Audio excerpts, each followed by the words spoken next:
In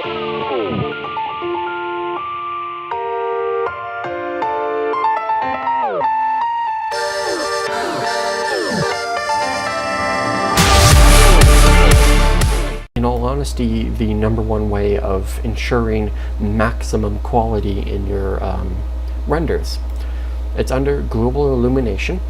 Again, illumination, it's the light bouncing off of every object, it's lighting up everything, it's ensuring that every object has some amount of light touching it. Even the back side of this box here will become more visible because of radiosity. Monte Carlo is the high-end, high-quality version of radiosity. Final Gather is slightly lower quality, it's a little bit faster. Backdrop only is a bit interesting. Backdrop only will use the light information from our background. So if we have Sky Tracer, it'll actually use the light from Sky Tracer to basically just give us our light source, basically. I don't usually use backdrop only because I usually have a light setup, and I'd like to use, you know, one of the other options. Blur background I turn off because obviously I've just blur the background. I assume it does that. I don't fully know what it does, but I just turn it off. I don't really need it. Behind test I use, it tests something. I guess we want it. We can use bumps. We might as well, because we're going to want it to, because we don't really have any objects. We have 6 polygons, that's all we got. We don't have any other objects, so we might as well use bumps to our advantage. Gradients, I'm not too sure about what that would be. I think that would be sort of like a color gradient, maybe. We can use ambient collision for it. You know, we can't. We could. I don't think we should though. You can use radiosity to create ambient collision for yourself for it, but we kind of already did that, so I'm not too worried about that. You can make a volumetric, which is a real render hog that will really slow down your computer quite a lot. It basically makes the light rays, the individual light rays themselves, have actual volume to them, which is kind of interesting. Directional rays, I can't say I really know what that is, sorry. Some of the things I just don't know. I haven't, there is actually a tutorial. I can't say I can find the link for it anymore, but I watched this like 3-hour tutorial on global illumination and just learning like all of this shit, and I've already forgotten most of it. A lot of it you don't truly need to know a lot about. I generally go 2 on that, and then I'll go 200 and then maybe 100. But if you really want to push it, you can actually push 3 and then go 400 and then 150. But let's stick with the basic, and you'll notice just how slow of a render it'll be. So I'll give a test render without radiosity, and it should take about a minute, I believe, is what we were at, or so. The reason why I'm leaving all these renders in, I don't really know. It's a good time to explain certain things. It's a good time to just talk about random crap. And also, if I have to suffer through it, you guys have to suffer through it. I've got like a 3 terabyte hard drive. I'm not running out of space anytime soon. I can render for like the next, or record for like the next 8 hours if I wanted to. So I'm not worried about how long these videos are gonna be. If you can't be patient enough to watch a single series of videos, you shouldn't become a 3D designer, because you need a lot of patience for that. So we're going to enable it. You're going to see a second bar because it has to calculate all the radiosity first, and then it will render the frame. And you'll notice that quickly, once you start playing with these settings, quickly radiosity, right now it's going by really fast, but you'll notice very fast that once you add in the extra settings, radiosity will slow down so much for you. It will slow down an incredible amount for you, which yeah, is a bit of a problem, but it's kind of unavoidable. So that's life for you. It's how it's going to work. So basically, everything's going to light up. If you find that your textures have become too dark or too light, I mean, you can always go into the image editor and change the diffuse, because that's what the diffuse is for. So if you want your textures to be darker, change the diffuse texture. Don't change these settings, because that won't help you. It will make your entire scene quite a lot brighter. But you know, you don't generally want to start with radiosity, because if you start with radiosity, all of your test renders are just going to take forever. And it's going to be quite annoying. So I actually sent in a photo of that I made. It was just of like a single slate of ground or something like that, and I had a bump map. Actually, I didn't have bump maps on it. I just had the normal map on it. I had the diffuse map on it. I had the specularity map on it. I had my lights set up and everything. I sent it to my brother, and he's like, my brother, he likes playing games. He's an engineer. He doesn't do 3D stuff or know much about 3D stuff. And I talk to him all the time about like anti-aliasing and ambient occlusion. He likes to talk about game settings and stuff like that. And so I sent in a picture that I made of just like this ground. I don't remember what it was. And he's like, wow, that like, is that tessellation right there? And I'm like, no, that's a single polygon, man. He's like, whoa, really? Like it's pretty cool. So there we go. Now we got our render. So as you can see, it's changed quite dramatically. All this light, all this bright white and blue light is caused by our other lights, actually. So if we take these and we reduce them even further, let's go about 10. This entire program is all just a game of trying things out, getting things right. Either you give up and fail as a human being, or you crack down and you just keep on trying things until you get it right. But look at the difference. My God, does this look nice, doesn't it? Like, in comparison, look at that. Now these walls have been bumped out even more, which is crazy. Can't say the top one has been affected too much, but oh well, maybe it has. But we might actually be viewing this top one at too much of an angle to get much from the bump map or normal map, and not much you can do about that, man. But anyways, look at that. That's pretty insane. Oh, hold on. I actually want to check something real quick, just to make sure I'm not going crazy. Okay, so that is set to cubic, right? Just double checking. I had to make sure.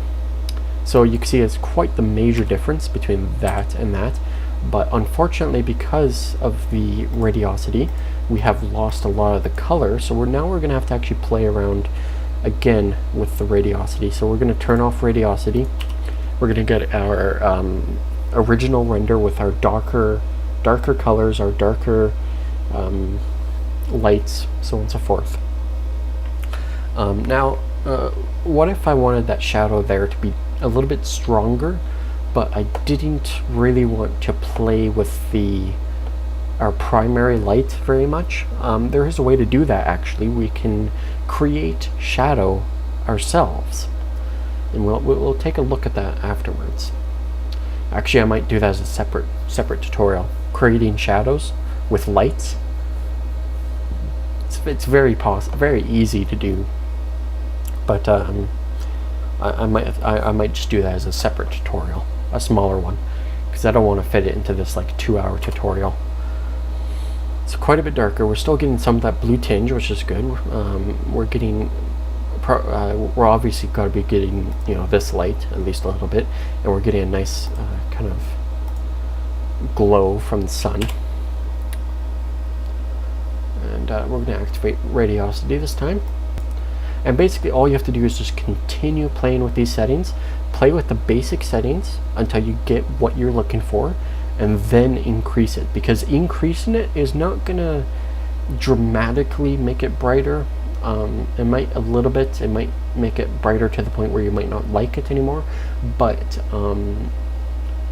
from then on it just makes it easier, because this renders faster than the adjusted settings of it. Generally I leave all these settings as they are. I found out that you know, not playing with these settings, you know, is a bit of a smarter move. Leaving these angular tolerance, minimal pixel spacing, maximum pixel spacing, and multiplayer alone is a good idea. I do know what they do, but trust me, you'd have to be really picky about what you're seeing, like ridiculously picky about what your scene looks like to really play around with these a lot. So honestly, I wouldn't bother too much. Also, don't turn off interpolated. If you turn off interpolated, you'll get what's known as splotchiness. Again, this is from a tutorial I saw online. It was like 3 hours long, all about this stuff. Having interpolated on removes what's known as splotchiness. It's sort of like glitches. You know, everybody's seen them in game. They're like artifacts, or like issues with textures almost. It's sort of like that, but not really. It's got more to do with the actual lighting rather than textures or anything like that. But yeah, you definitely want that on. That is a requirement. If you turn that off, you're screwed. Just forget about it. So we're almost done for our render here, about 30 seconds left, and we're going on to about almost 2 hours now. About an hour and 30 minutes have gone by now, and we're still just on the basic. I mean, the complex one is not that big of a deal. It's not that different, but it is, you know, an extra step basically. So I think this is the longest episode we're gonna have, or longest tutorial. So as you can see, it's still got a little bit of the sun there. It's got this blue light is still way too powerful.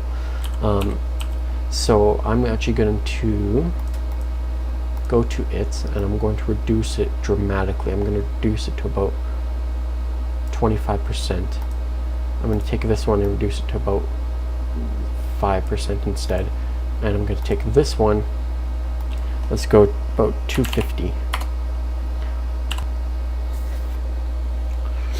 and hopefully we'll get a desirable result from it. I just want it to be overall a little bit more orange, a little bit more sun-like, sunset-like, because that will just look a little bit nicer. It's a really good scene to have a sunset with, because it's a very kind of crumbly, kind of desert-like scene, and that works well as sunsets. So I'm going for that. Now you have to understand that when it comes to a 3D program, lighting, when you're rendering, lighting is the most important thing in the world. Now if you go to the New Tech website and you go to their support page and you ask them, you know, how should I light this? They're not really going to give you a good answer. They're going to say, well, light it however you want to light it.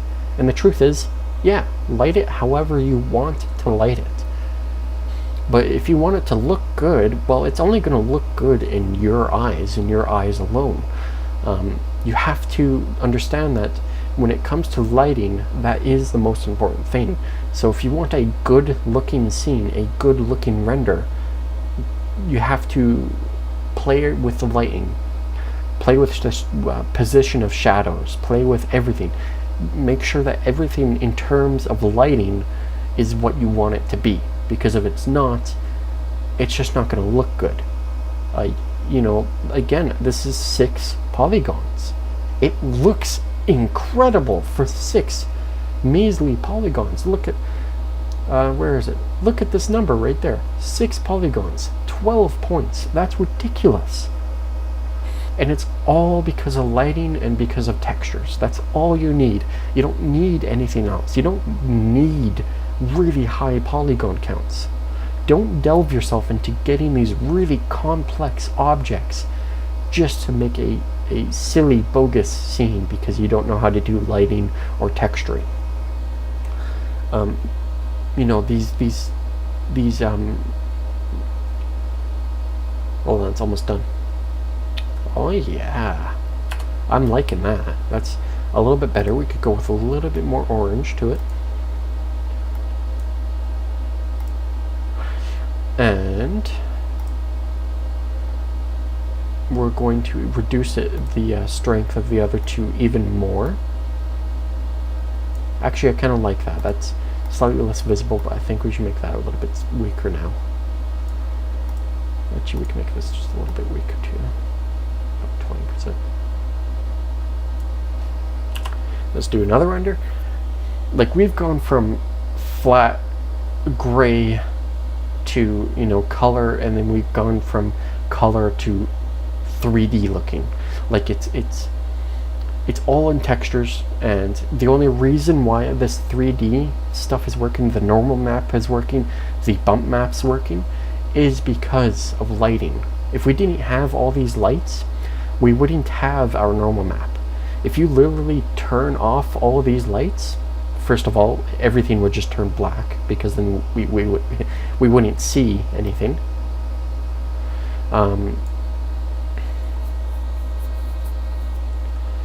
But also, hold on, do I have these textures swapped? I don't think I do.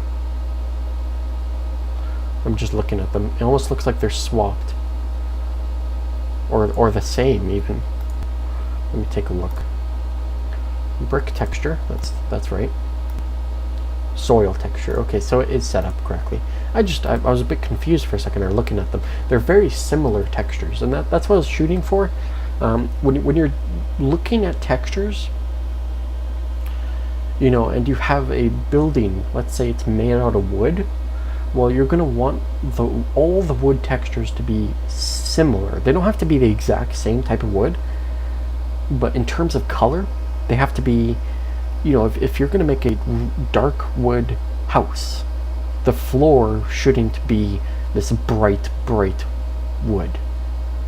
It's okay if it's sort of like a dark-ish wood. It doesn't have to match the walls completely, but it has to make sense, is what I'm saying, you know.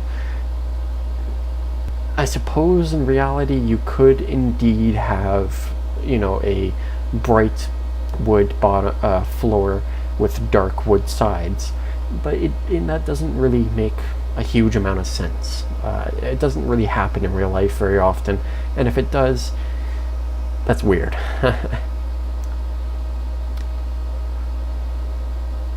There we go, that's what I'm looking for.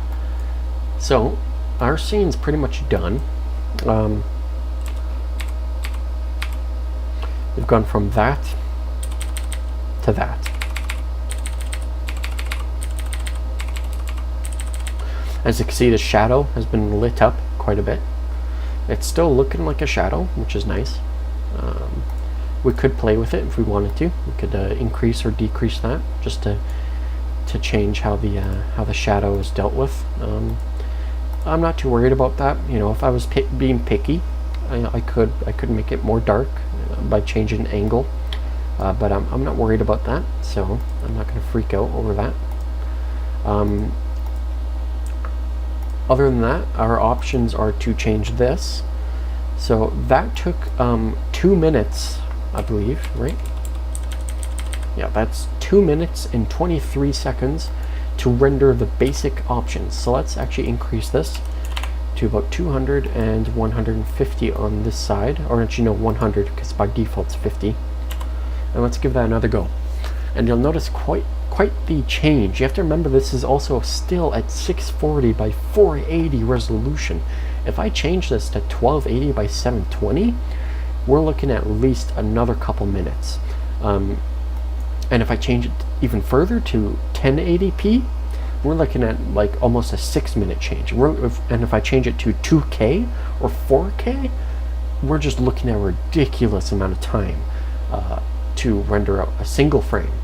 Now, this is where it becomes important to know, what you're willing to wait for is what you'll get.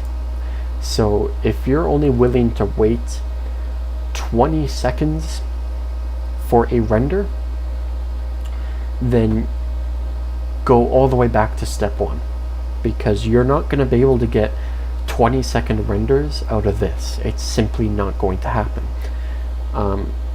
However, if you are willing to wait, you can always leave your computer on overnight to render out the scene, or you can go online, you can search for a render farm for LightWave. You purchase the render farm. I believe you can purchase it daily, you can purchase it for a weekly basis or a monthly basis or even a yearly basis. You give them the file. I believe you also, if plugins are included, you have to give them a folder with plugins, so they can add the plugins in, because sometimes scenes require plugins. Then you have to deal with would you look at that? So it's going to take about 3 minutes, almost 3 minutes, compared to 2 minutes and 23 seconds, just by changing a couple numbers here. It might look quite different though. It might not look different at all. It depends. When it comes to radiosity, it really depends on the number of objects you have, primarily. At any rate, we're going to take a look at, like when it comes to render farms, yeah, it's you pay for them, you send them your file, and then with their render farm, they will render that clip within an hour, and then they send the file back to you. There's a lot of official websites. They will not steal your work, hopefully, that's the idea, and they will just render it out for you. As you can see, it did get a little bit brighter, and that's because it's dealing with especially this, it's dealing with adding more light, more light beams, light rays. But you'll notice something else. If we look at the ground over here and switch between, you'll notice that the bump map is actually starting to pop out a little bit more. And the reason why, or it's being affected anyways, and the reason why is because there's more light. The more light there is, the more a normal map and a bump map can work. And the more light we add, the nicer the frame is going to look. So let's really bump this up. Let's increase this to about 400, and I'm going to spend the next, I don't know, 10 minutes talking, as it'll take like 10 minutes to render this frame rate. Frame rate. If this doesn't move anytime soon, I'm going to switch it back. Hasn't crashed, right? Okay, good. By the way, save. Always save. And it's also smart to do incremental saves. Save scene increment. That's very important. Do that, and you pretty much eliminate the risk of a scene being corrupted as you save it. Let's reduce that to about 150. Hopefully it should be a little bit faster. At any rate, yes, you can go online, you can buy a render farm, and you can use a render farm from a off-site location to render out your frame. It will, or frame, your scene, your animation, and it will, it should only take a few hours. They might hold your project or your render for like a day, just to ensure that they get the money that you owe them, basically. If it works like that, it depends where you get the render farm from. It always depends. That's life. Another option is you can always look towards getting a server for yourself. Now I've got my own server. It's a 8-core system at 2.3 gigahertz. So that's well over 16 gigahertz in total. It's got no graphics card, but it does have 32 gigs of RAM, and it can render this frame in probably at least a good couple seconds. Very quick. It's a very powerful machine. It's an Intel processor. It's a Xeon, and Intel is better for rendering. AMD is better for gaming. You learn that while you're under the industry of doing animation and learning about how games work and all this junk. So yeah, another thing that you can do is LightWave indeed actually has a built-in render farm. You can connect your computer to another computer, to maybe a server, to a laptop, to whatever, and you can actually create your own render farm to help you render.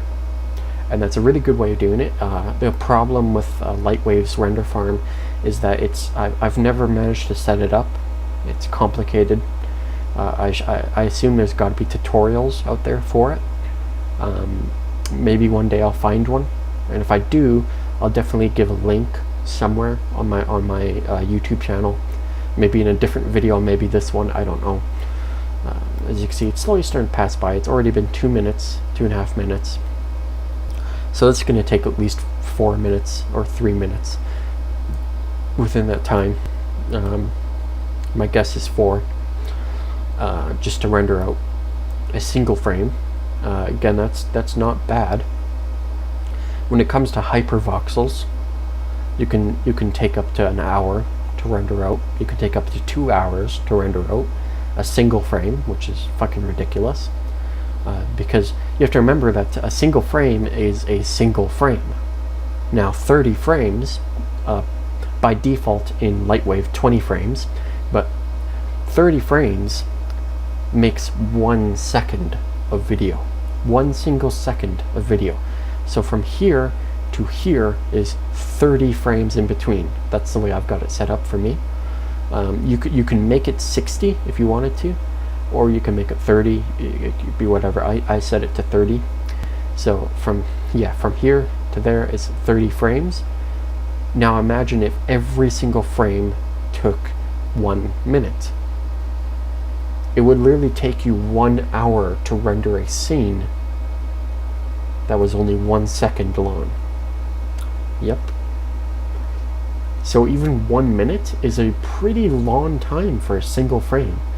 So this is taking 4 minutes, maybe even 4.5 minutes, or just over 4 minutes, a teeny bit over 4 minutes. And because we don't have many objects in our scene, unfortunately it has not changed dramatically. You'll notice some changes in the bump mapping and the normal mapping, which is good.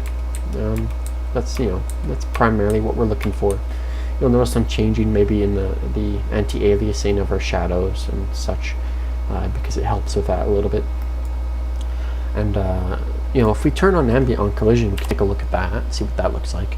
I've never really tested it myself, but I guess what better time to test it than right now, because I'm doing a video. I might as well show you guys while I do it. Plus I've got a few more things to say. When it comes to dealing with radiosity, under LightWave, under global illumination, you can cache a radiosity. This is known as baking. You can bake radiosity, and if you fully set up radiosity, you set up your scene, you set up your animation, you set up everything, you're all set to go. You can bake your radiosity scene, and that will bake the radiosity into a file. You then load that file and turn off radiosity, and by doing that you speed up your render considerably. It will literally scratch off 3 full minutes off of my render, because it instead of calculating all the light, it will instead take the information from that file that was baked, and it will just work off of that instead. So that's a really good way of avoiding long render times with Radiosity. Of course, I've never really dealt with it very much, so I can't say I can show you right now, but I could try. I imagine you just activate that, because you have to activate cache before you can do any of these settings. I imagine you turn on animation because you're doing an animation, and then I would say bake Radiosity frame. That's what I would do. You also notice there's caustics in LightWave. You might want to play with those. That's sort of like a LightWave traveling through. I believe, I could be wrong. I haven't seen a video on caustics in a long time, or acoustics, I think is what it's called. I haven't seen a video on that in a long time, so I can't say I really recall what it precisely is. I know kind of, but not completely. I think it's the light traveling through an object, and it's sort of reflecting through that object. So if it travels through glass or travels through water, it will reflect a certain way through that object, or refract through that object. And not reflect, it's refract. So with water, it adds sort of like this gleam, this sort of like almost like specularity, but it's more like a shimmer, if you will. And it's yeah, I believe that's what it's for. I cannot always recall that. I suck at recalling that, but that's I'm pretty sure that's what it's for. Accuracy, I think, is its one of its quality settings, and then softness is the other quality setting, and then intenseness is how easy can you see it.